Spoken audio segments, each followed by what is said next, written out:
Thinking about moving to Little Compton, Rhode Island, but not sure what the LCAT tax is? Today, I'm going to break it all down for you. Stay tuned.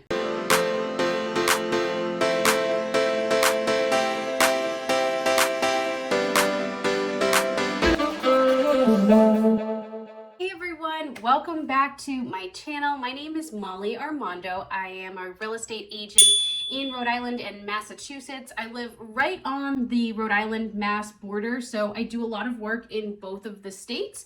And today I'm going to be highlighting Little Compton, Rhode Island. It is one of the coolest and most beautiful towns I have ever been to in my entire life. So a lot of what makes Little Compton so special is it's really off the beaten path. It's not really near any major highways, and it's just very quaint. And there are no fast food chains. There's no, big commercialization. It's beautiful. There's farmlands. There's tons of properties that are right along the water or the marshes. Many people who live in Little Compton have been going there for generations, and a lot of the properties, a lot of the houses are passed down from one generation to the next. So what is the LCAT is what I call it, LCAT, the Little Compton Agricultural Conservatory Trust. So what you need to know about this is that this tax is 4%.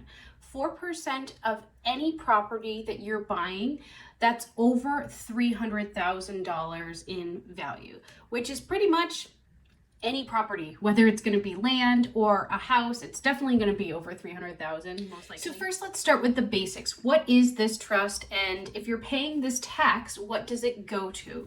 So the Conservatory Trust, their mission is to buy land to preserve it, to keep it, keep developers from coming in and putting up a ton of different houses.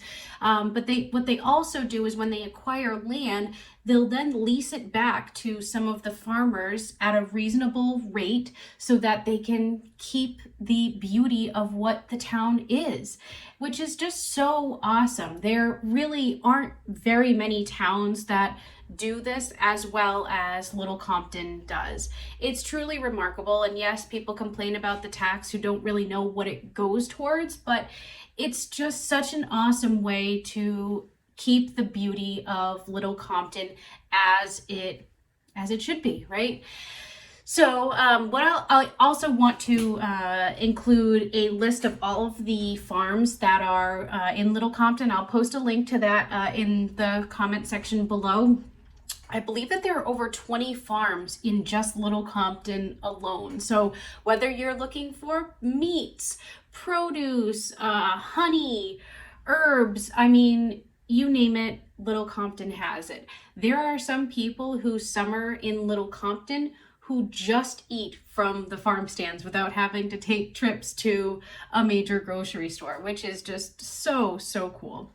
To date, the Little Compton Trust has preserved over 2,000 acres in the town of Little Compton, which is it's incredible. And like I said, the fact that this town is just so far removed off the beaten path, and it's just so quaint.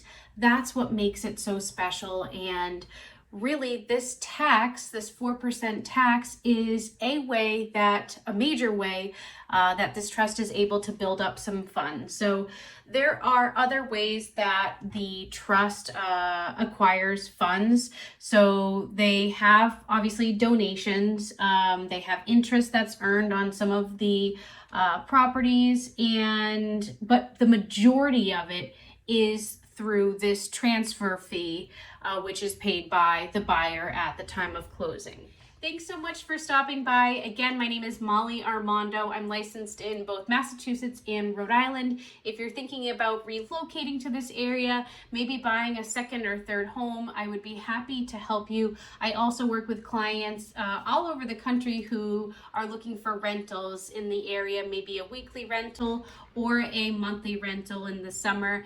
And if you thought that this content was helpful, don't forget to hit the subscribe button and you'll get notified each each time I launch a new video, which I try to post once every couple of weeks. But thank you guys so much for stopping by, and I'll see you next time.